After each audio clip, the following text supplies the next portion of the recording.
Students of 11th class, topic for you is states of matter. As far as states of matter is concerned, there are three physical states of matter, that is solid, liquid and gases. In this unit we shall discuss various properties of gases and liquids also. In this very unit we shall not be taking the solid state, that we will learn in next class. Today let me throw a bit of light on the solid, the liquid and the gaseous state of matter. As you know, all matter is made up of particles. All matter is made up of particles. Those particles can be atoms, they can be molecules, and they can be ions as well. So, suppose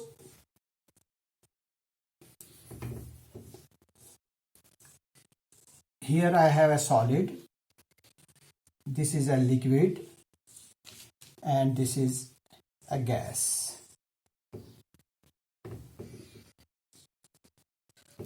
Since I just told you that all matter, whether it is solid, liquid or gas, it is composed of particles.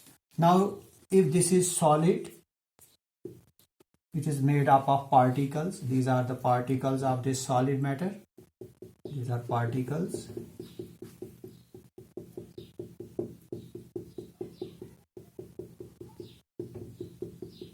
This is liquid. And these are the particles of this liquid.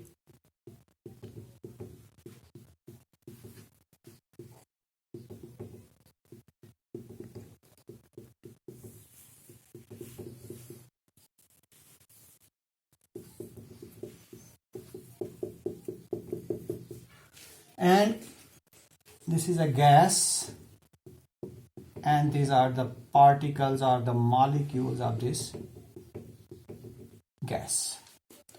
Now just have a look on the arrangement of particles. As far as solids are concerned, here the arrangement of particles is very close. That is, particles are very close together. They are very close to each other. That is, the arrangement of particles is arranged, and the distance between these particles is very small. This distance between the particles, the distance between the particles is known as interparticle distance. Interparticle distance. What is the interparticle distance? Interparticle distance is the distance between the particles. Here the interparticle distance is very small, and the forces that operate between these particles, there are certain forces that operate. Those forces can be attractive as well as repulsive. Those forces are known as interparticle forces. So what are interparticle forces? These are the forces acting between the particles. And what are the interparticle distances? The distances between the particles. Now, as far as solids are concerned, here the interparticle distances are very small. And as far as interparticle forces are concerned, that forces are very strong. That is why they are very close to each other. Then if we move towards gas, here the distance between these particles is very large distance, and this is because of the weak forces between them. There are weak interparticle forces. There are weak intermolecular forces between these particles. That is why they are so far from one another. Now, if we move towards liquid now. In liquid, the arrangement of particle is intermediate. That is, it is in between the solid and the gas. That is, here the arrangement of the particles is a bit loose.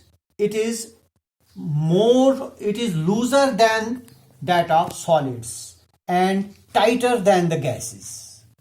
And as far as the forces, that is the interparticle forces are concerned, here the interparticle forces are weaker than that of solids and stronger than that of gases. So your liquid state is intermediate state of matter between the solid and the gas. And as far as this unit is concerned, we in this very unit will have to deal with with the liquid and gaseous, not with solid state. So today we shall take up gaseous state of matter. Now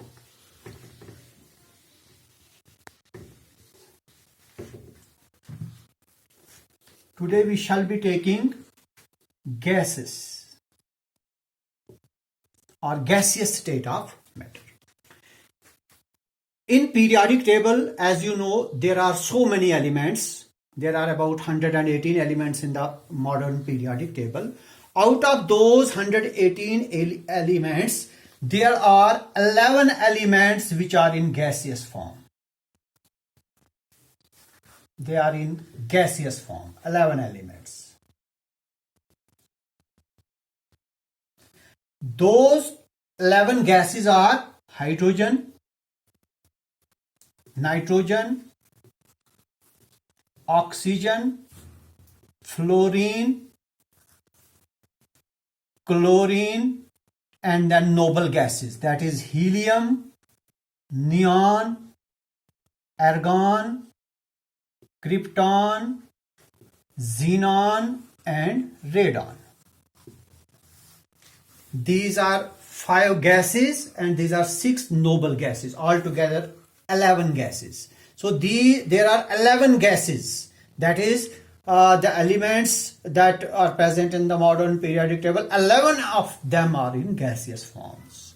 Now as far as these gases are concerned, you find that these are all diatomic in nature, diatomic gases, while as your noble gases are monoatomic gases.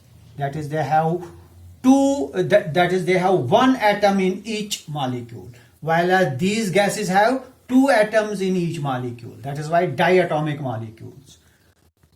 And these are monoatomic molecules. So altogether there are 11 gases.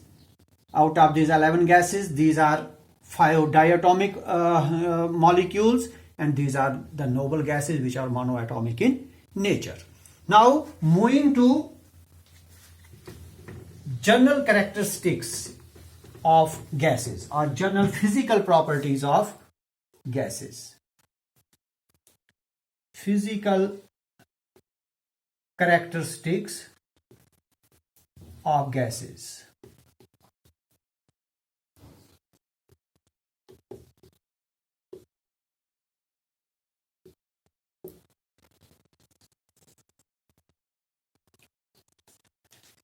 Gases do not have a definite shape. You know, if we have an empty container, we say that it is empty, but in fact it is not empty. It contains gas, but that gas has no definite shape. If a gas is present in a bucket, then it acquires the shape of that very bucket. But as far as its own shape is concerned, it has no shape of its own. So one physical property can be that the gases have no shape of their own. However, they can take the shape of container in which they are kept. If they are kept in a bucket, they acquire the shape of that bucket. If they are present in a glass tumbler, they acquire the shape of glass tumbler. But as far as their own shape is concerned, they lack any shape. Then we have another property, that they do not have definite volume. No definite volume. Suppose a container contains a gas. So it has a volume. We say that it has volume. Suppose we have a bucket here. This is a bucket. If we have a gas in it, so we can say that it has a volume, and its volume will be equal to the volume of this bucket. So if you want to determine its volume, how we can determine? We can determine its volume by the dimensions of this very container. But it has no definite shape because it changes its shape with the change in container, and the volume can change by pressure and temperature. If we increase the pressure, the volume will decrease. If we increase the pressure, suppose we increase the pressure of the gas, the volume will decrease. And if we increase the temperature, suppose sometimes we increase the temperature, the volume of the gas will increase. That is why I say that gases do not have a definite shape. Similarly, our gases, they are homogeneous in nature. Homogeneous, by homogeneous I mean their particles have same size. If I have a gas, it is homogeneous in nature. For example, air is a mixture of gases. Air contains many gases. It contains nitrogen, it contains oxygen, it contains carbon dioxide, it contains some other gases in traces, it contains water vapors. So your air is a homogeneous mixture of gases. By homogeneous I mean that the particle size of gases is similar. Then they diffuse rapidly. Your gases diffuse, they diffuse rapidly. What it means, what we mean by diffusion? By diffusion we mean that if gases are brought closer to each other, they intermix with each other. And this intermixing of gases is known as diffusion. So they have the property of diffusion, that is, they diffuse very rapidly and readily. Then another property of gases is they are compressible. They can be compressed by applying pressure. Why they are compressible? Because as I just told you that the particle of gases are farther away from each other and there are gaps between them. Due to these gaps, they can be compressed. When we will compress them, there is lot of space between them to get compressed. So gases are easily compressible.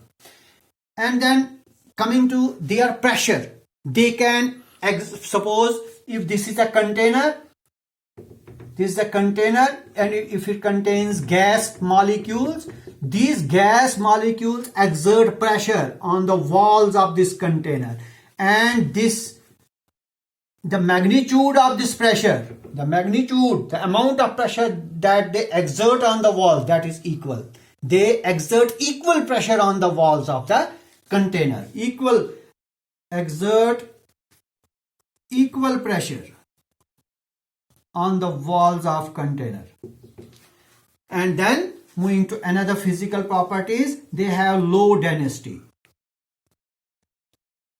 Why they have low density? Because there are large intermolecular distances. That is why their density is very low. So these are some of the physical properties of gases. Now we shall be moving to some other properties of gases which can be measured. There are various properties of gases which we can measure by ordinary means, by using some instruments, and such properties are known as measurable properties of gases, which we can measure. Measurable properties of gases. So what are measurable properties of gases?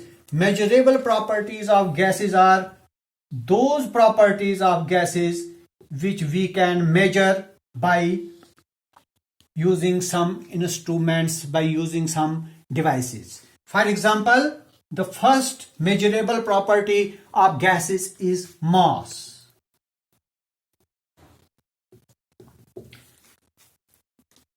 All gases have mass, and mass can be determined quite easily by direct weighing. We can weigh a gas directly by using a balance, by using a common balance, by using a spring balance. We can weigh it. For example, if I have a container here. Suppose it contains gas, and I want to determine its mass. Now what I will do? I will do one thing.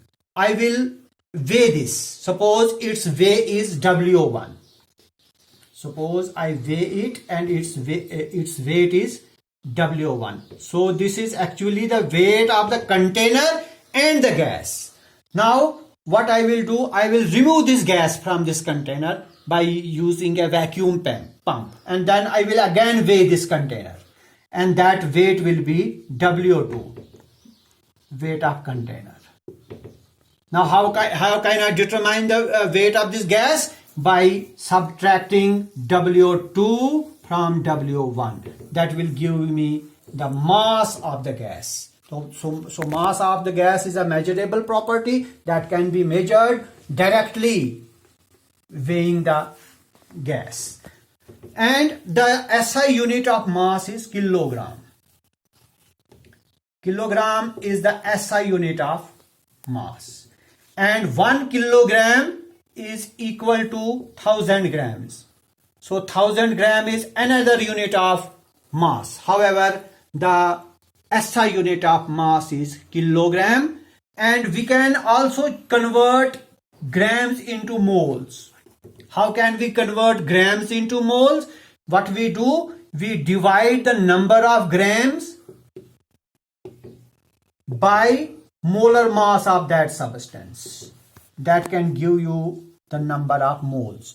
For example, if you want to determine number of moles of any element, we will weigh that. Suppose it has 100 grams, and suppose its molecular mass is 50. We will divide it by 50 and we will get 2. That will be 2 moles. So we can convert the mass into moles by using this formula. So this was all about a measurable property known as mass. Then we have another measurable property of gases, that is volume. Now what is volume? Volume means the space occupied by the gas. The space that a gas occupies is known as its volume. And the SI unit of volume is cubic meter. M cube, that is cubic meter. And 1 cubic meter is equal to 10 raised to power 3 cubic decimeter, and 1 cubic meter is equal to 10 raised to power 6 cubic centimeter. So if we want to convert cubic meter into decimeter, that will be equal to 10 raised to power 3 decimeter cube. And if we want to convert cubic meter into centimeter cube, then it will be 10 raised to power 6 cubic meter. And if we want to determine the volume of a substance, we can easily calculate the volume of any substance. Similarly, we have another measurable property, that is pressure. What is pressure? Pressure is force of the gas per unit volume, per unit area rather. So force that the gas molecule exert on how much area? Unit area. 1 unit area means 1 meter square. 1 meter square means unit area. So whatever, suppose this is a container, it contains gas, and suppose this is unit area. This is unit area. The force that these molecules apply on this area, on unit area, it will be known as pressure. So pressure may be defined as the force applied by the gas molecules per unit area. And pressure can be determined thus: by force upon unit area, or force upon area simply. That will give you pressure. Now pressure, the SI unit of pressure is Newton per square meter. This is the SI unit of your pressure. We have another unit also for this pressure, that is atmosphere, and 1 atmosphere is equal to 1.1. This Newton meter square, this Newton per square meter is also known as Pascal, PA. Pascal and Newton per square meter are similar terms. So you can say 1 Pascal or you can say 1 Newton meter per square, they are similar terms. And 1 atmosphere is another unit of pressure. And 1 atmosphere is equal to 1.01325 pascals. And if you want to convert this into kilopascal, it will be equal to 1.325 kilopascal, kPa. Similarly, we have another unit, that is bar. And 1 bar is equal to 1 atmosphere is equal to 0.987 bar. So these are some units of pressure. And then finally moving to one more measurable property, that is temperature. Now what is temperature? It is the degree of hotness or coldness of a body. Degree of hotness or coldness of a body. How much a body is hot or how much it is cold. That is called its temperature.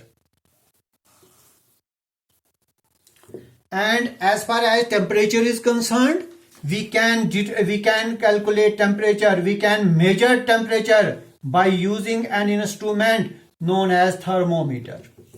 And we have 3 scales of measuring temperature. One scale is degree Celsius scale, then another is Kelvin scale, and then we have another that is Fahrenheit.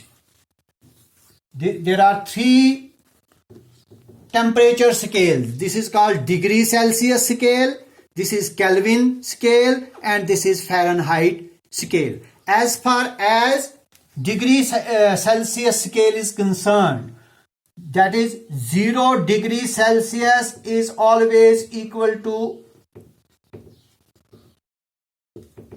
minus 273 kelvins.